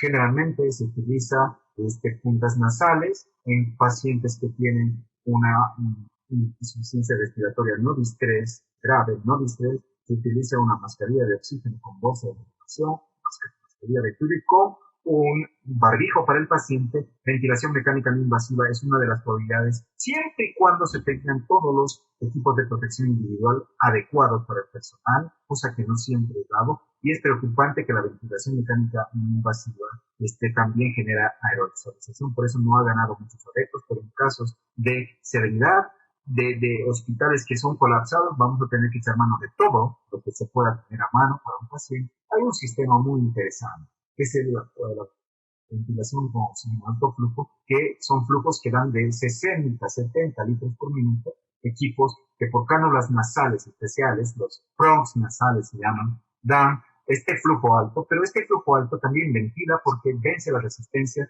del esfuerzo inspiratorio de los pacientes sin estar intubado, y es una alternativa previa a la intubación, pero tanto ventilación mecánica no invasiva como cánula de alto flujo aerosoliza. Además que no se puede tener todo el tiempo, y si el paciente no responde a la hora o algunas historias ni a las 2 horas, el paciente tiene que ser procedido a intubar con todas las medidas que debe intubarse. Este es un simulador que les voy a mostrar si tengo tiempo, después con casos clínicos y cómo te van guiando en el caso de ingreso de un paciente con tal o cual patología. Lo vamos a ver. Hasta aquí he avanzado importantemente las manifestaciones respiratorias. El tratamiento es para unas cuantas horas de charla porque no hay tratamiento. Lo mismo con respecto a las manifestaciones de comorbilidades. Yo creo que es importante ahorita comentarles, son 83 personas en la sala. Yo tengo todavía tiempo ilimitado. Les pregunto si ustedes nos damos un minutito para tomar refresquito y volvemos para terminar esta parte. ¿Están de acuerdo? Vamos a tener una charlita más de 10 minutos más. Está bien, doctor. ¿Ya?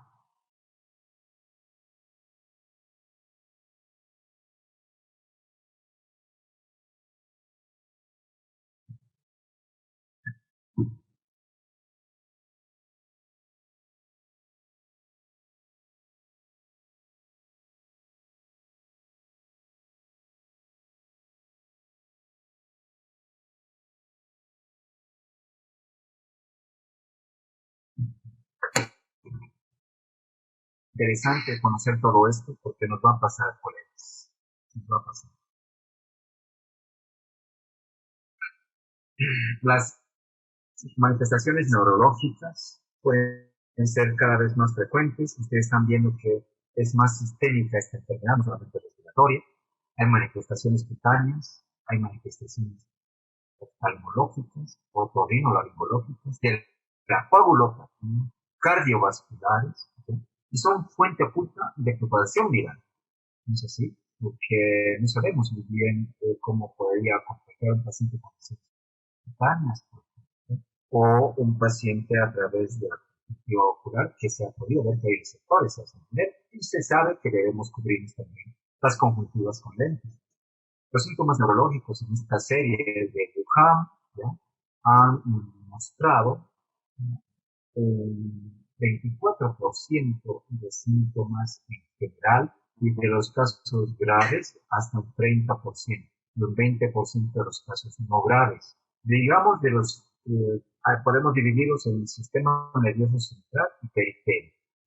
Los síntomas van desde mareos, cefalea, hasta alteración de la conciencia, incremento de los accidentes cerebrovasculares, ataxia y epilepsia.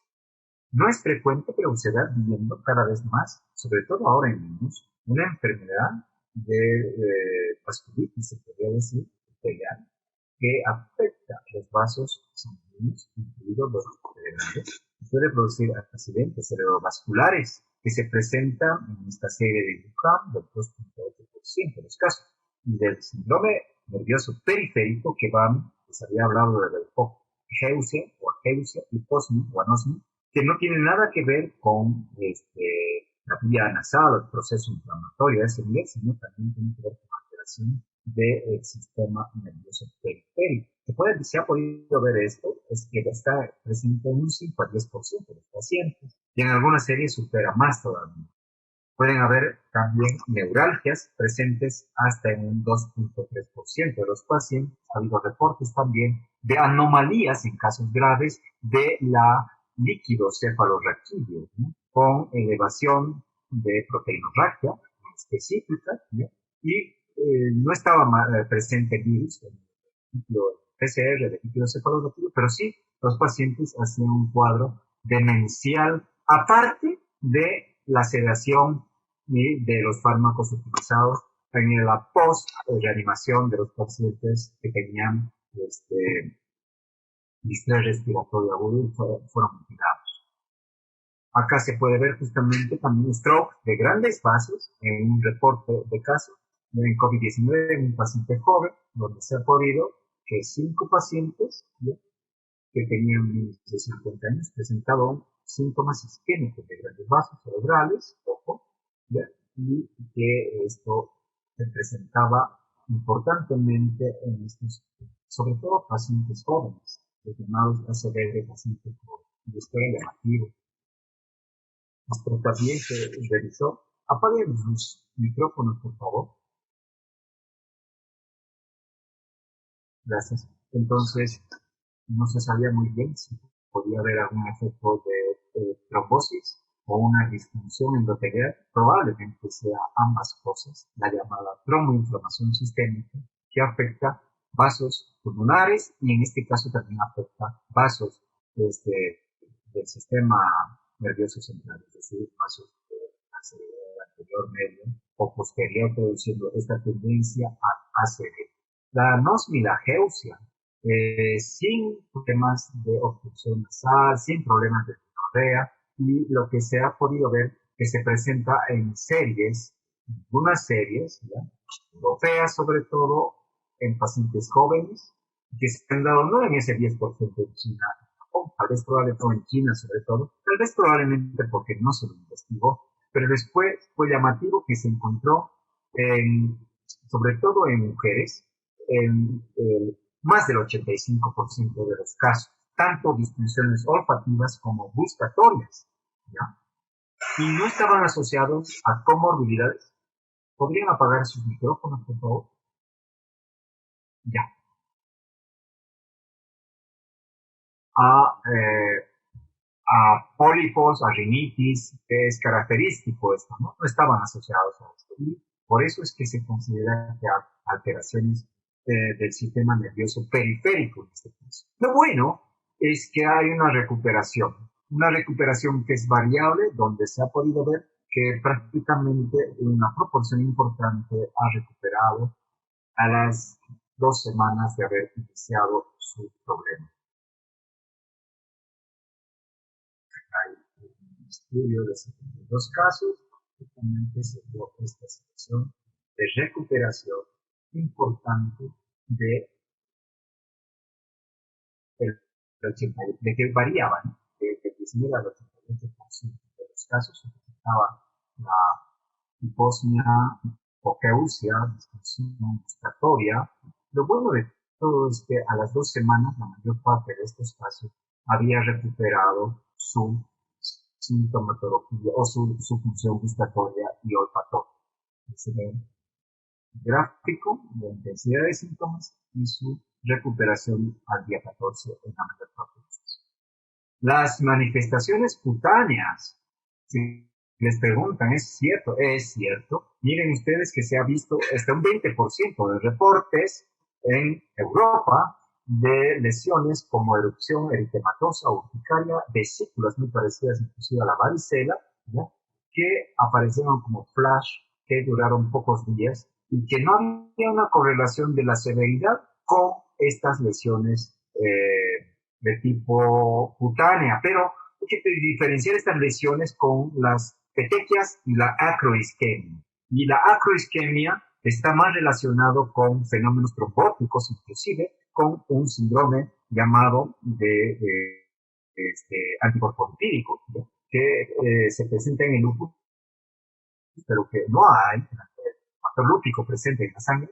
Sí hay los demás anticuerpos, anticorpolipídeos, y encontramos este tipo de lesiones como si fueran vasculitis en la parte periférica de los dedos de los pies y de las manos, ustedes están viendo, muchas de ellas dolorosas, típica de una vasculitis, o estas lesiones, típico del líquido reticularis, se llama, como se ve en esa pierna derecha de esta paciente usando con PCR positivo para SARS-CoV.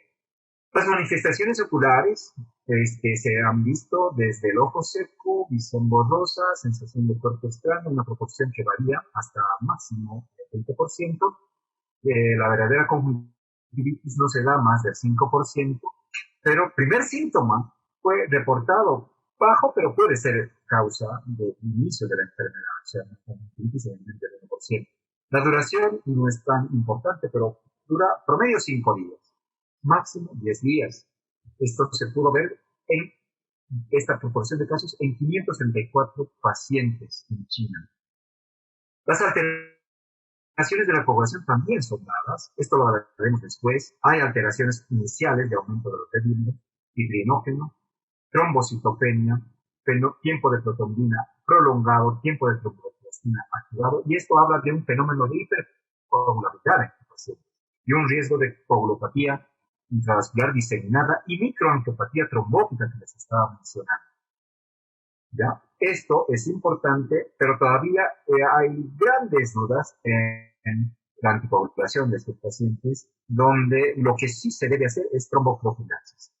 Lo que no se debe hacer es anticoagular a libre mano a todos los pacientes. Anticoagular plenamente es diferente a prevenir en dosis, en tiempo, por si acaso. Se anticoagula cuando hay datos clínicos de acuerdo a severidad clínica de embolia pulmonar, lo hablaremos esto, o confirmación por ecocardio, por ecodoppler de venosos términos inferiores, rara vez por angiotaquias, que es el gold estándar para el diagnóstico pulmonar. Entonces, todavía no está indicada y solamente la anticoagulación sistémica será en el contexto de un diagnóstico preferentemente de alta probabilidad. Aquí tenemos los dedímeros más de 1000, ¿no? Como algo frecuente visualizado, y los dedímeros también, y los productos de degradación de la fibrina elevadas por esta disfunción trombótica de los pacientes COVID. Cardiovasculares. Caramba, esto ya se ve desde el SARS y del MERS, y en el COVID-19 se han estado viendo desde un incremento de los accidentes isquémicos miocárdicos, probablemente no solo por la tormenta de citoquinas, sino también porque hay receptores AC2 a nivel del miocardio, pero es por el estrés de los pacientes de esta temporada. Ustedes han podido ver y lo evidencian, inclusive en su docente. Su docente está con problemas también de estrés, y esto es en pacientes que ya tenían algún riesgo, ¿no? Alguna enfermedad coronaria previa, placas previas, ¿no? Ateromatosas, desencadenar un accidente de placa ¿ya? Y generar un verdadero infarto en miocardio. Pero lo que realmente se está viendo ahora es miocarditis. ¿Por qué? Porque hay receptores AC2 en cardiomiocitos y cada vez es más prevalente, asociado a un choque cardiogénico que aumenta la morbilidad y mortalidad, ya arritmias que también pueden ser malignas. Entonces, 50% de los enfermos hospitalizados ya tenían una enfermedad crónica, una comorbilidad, ¿ya? Y esa puede ser la causa de su daño miocárdico. Pero, ojo, con esta miocarditis de pacientes jóvenes, inclusive niños. ¿Cuáles son factores de riesgo? Muchos. Activación inmune, estado de choque, un desarreglo metabólico, coagulopatía, inamovilidad y una enfermedad previa, obviamente. Van los daños desde enfermedad coronaria aguda hasta la miocarditis, que va a desencadenar en arritmias, que va a desencadenar en choque cardiogénico. Hay trombosis venosa, embolismo pulmonar y hay fallo cardíaco. Las teorías son múltiples: hipoxia, lesión mediada por los receptores AC2, daño microvascular y una respuesta de la tormenta de citoquinas. Si son casos reportados de justamente miocarditis con angioresonancia que descarta enfermedad coronaria previa y más bien ve cómo el miocardio está con disfunción múltiple en su fase ventricular, asociado esto a marcadores de isquemia miocardial, troponina ultrasensible, propértido arterial natriurético elevados sin isquemia miocárdica en paciente de 21 años que cursa SARS-CoV-2. Acá, entonces, se debe justamente a la distribución abundante de los cardiomiocitos en todo el ventrículo izquierdo y en todo el corazón. Con respecto a la hipertensión arterial, ha habido tantísimo al respecto. Yo debo mencionarles que los pacientes que estaban recibiendo estas guías internacionales, hipertensos previos que desarrollaron SARS-CoV-2, no deben variar en su medicación. Si estaban recibiendo un ECA, deben mantener un ECA. Me refiero a los enalapril, lisinopril, enalapril, deben seguir recibiendo. Y aquellos que venían recibiendo un bloqueante de ALA2, telmisartán, losartán, deben seguir, olmesartán, deben seguir recibiendo sus medicamentos. Y antes existía la duda, pero el consenso más bien va a favor. Y se sabrá después, porque hay estudios que están en marcha, si estos fármacos bloqueantes ALA2 van a ser fármacos que van a disminuir el riesgo de miocarditis o inclusive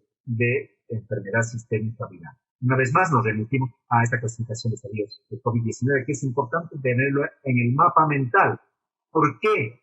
Porque quieren utilizar el supuesto antiviral ivermectina, porque ya les comenté que tiene una actividad in vitro que disminuye el ingreso de las proteínas virales al núcleo en este pasaje a través del citoplasma, logró filtrarse, logró liberarse la vesícula, empieza a liberarse el virus, el ARN, y antes de entrar al núcleo tiene que pasar por ciertos poros, y ahí hay unos heterómeros de importinas, alfa y beta, que se unen a estas partículas proteicas virales, y que si no se unen a estas, pues no pasan por esos poros. La ivermectina evitaría el pasaje hacia el núcleo y es de la célula, ¿no? Y entonces no se empezaría el proceso de réplica viral. Ahí es donde actuaría la ivermectina en estudios in vitro y que bajarían la carga viral en las 72 horas en más del 70% de los estudios realizados en células en cultivos virales. Sí, tú utilizarías evidentemente en la respuesta de fase viral, pero no podrías utilizar en la fase pulmonar ni en la fase hiperinflamatoria, ¿no? Entonces, hay que tenerlo esto en mente, ¿no? No es agarrar y cocinar un plato de habas, ¿no? Esto, como todo en medicina, tiene que ser dado en su momento, en su dosis, y con todo lo que significa riesgos y beneficios relativos. El mecanismo de desregulación inmune es lo más peligroso de esto que sucede, probablemente el sitio genéticamente predispuesto, donde se ha podido ver que pueden haber en esta fase 2B a 3, la fase de tormenta de citoquinas, donde aumentan las citoquinas, y muchas sustancias, donde baja más los linfocitos, a costa de los CD4 y CD8, donde hay una expresión disminuida de los CD4, y donde hay los fenómenos de hipercoagulación. Graficado en esto, se les voy a pasar, son gráficos muy bonitos, nos gusta todos los gráficos. Aprender todo esto de las tormentas de citoquinas, donde hay estas 4 fases que van progresivas y casi siempre están en la fase 2B a 3. Hay un síndrome llamado hemofagocítico, hay un síndrome antifosfolipídico, protrombótico, estudiado. Laboratorios tienen clásicamente, ya les he hablado, la linfopenia, la aceleración de niveles de inflamación de reactantes de fase aguda y la importancia de los test diagnósticos para poder hacer justamente la bajada de la letalidad por el famoso aislamiento. Está recontra estudiado que la confirmación diagnóstica de casos de test es una herramienta eficaz para aplanar la curva. La capacidad de detección de los países afecta sus tasas de mortalidad. Fíjense la mortalidad. Acá la letalidad hacia arriba. No realizaron test suficientes. Todos estos países que están hacia arriba. Italia, España, Estados Unidos ha subido más, ¿no? Un poco bajo, y aumenta su letalidad. Y los países que más han realizado test en este grupo de las abscisas, Corea del Sur, y les he hablado de Singapur, inclusive de Hong Kong en China, que parece ser otro país dentro de un país, tienen pues tasas de mortalidad elevada, porque aíslan a sus casos. Ya estoy terminando esta larga charla, pero es importante hablar de los factores pronósticos. Y termino prácticamente con esto, porque comorbilidades es otro tema. La edad es un factor pronóstico.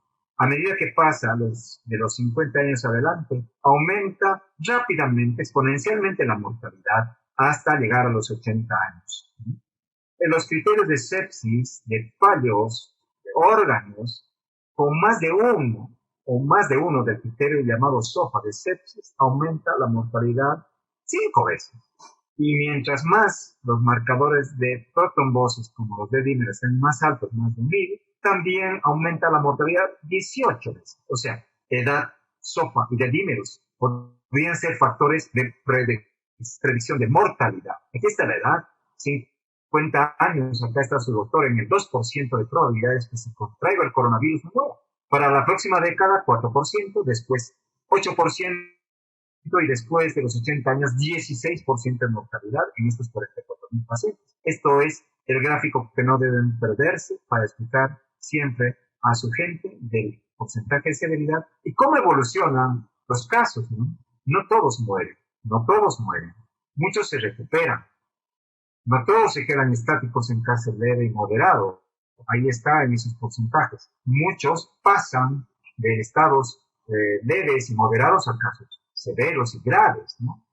Pero mencionar que hay muchos que se recuperan, también inclusive severos. Y ahí está el 96% en el contexto de un sistema de salud mal, cosa que no lo tenemos, pero también mencionar que casos moderados pueden morir, no solamente los severos, un 4%. Mencionar que los que van a ir mal tienen síntomas desde el inicio de la enfermedad, desde su febrícula y dolor de garganta, una semana, donde empieza la disnea y al día siguiente empieza el distrés respiratorio.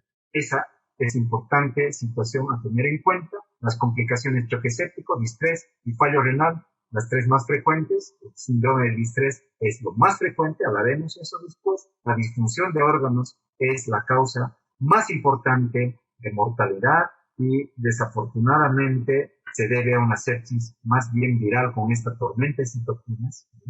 Y después hablaremos de las comorbilidades, que eso viene ya para discusiones de expertos o de especialidades. Para terminar, les voy a hablar de esta partecita muy importante desde mi perspectiva personal: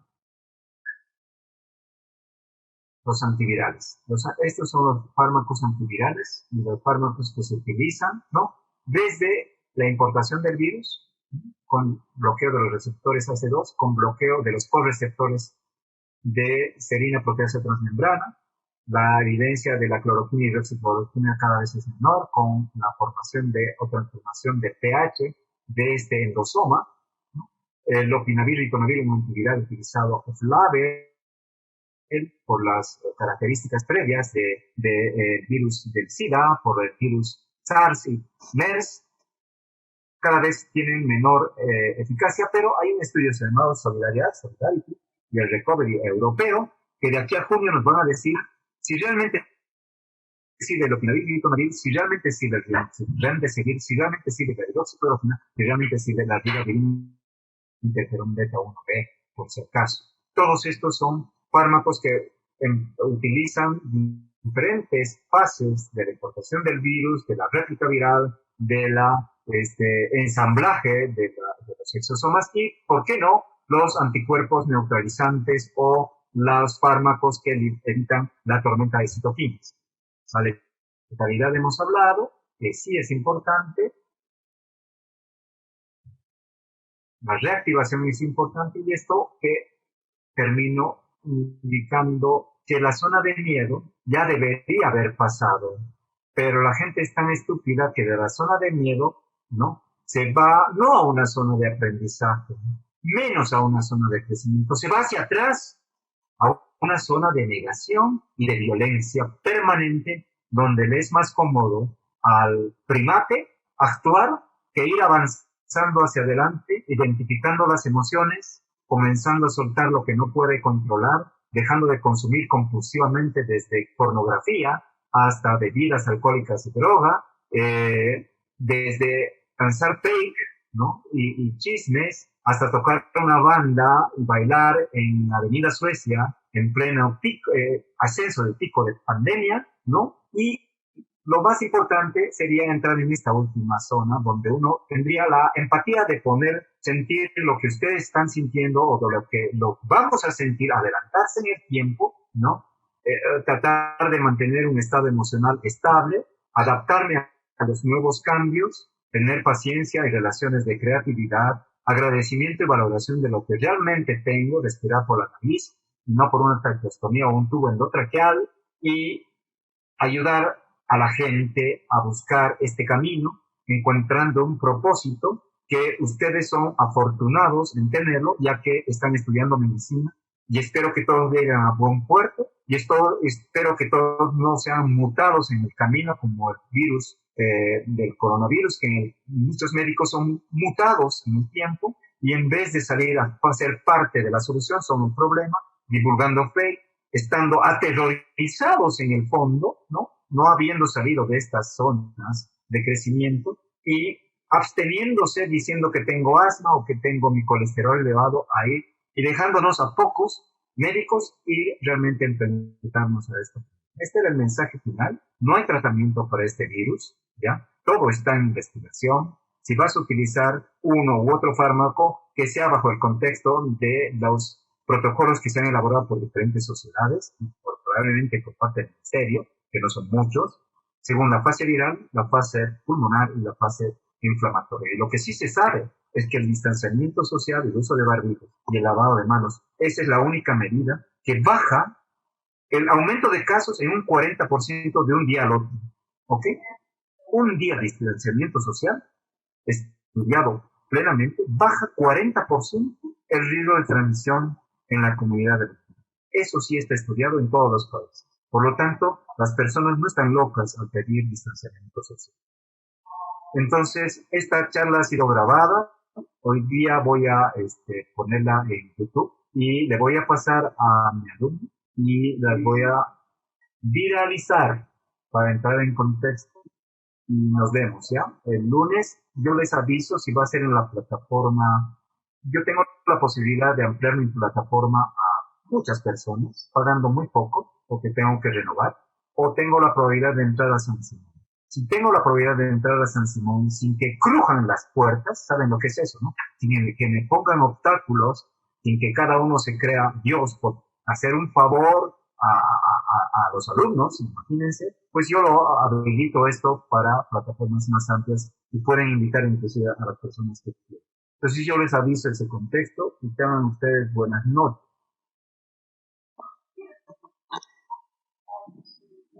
Hasta luego, doctor. Gracias. Gracias, doctor. Buenas noches. Buenas noches, muchas gracias, doctor. Hasta luego, doctor. Gracias, doctor. Hasta luego.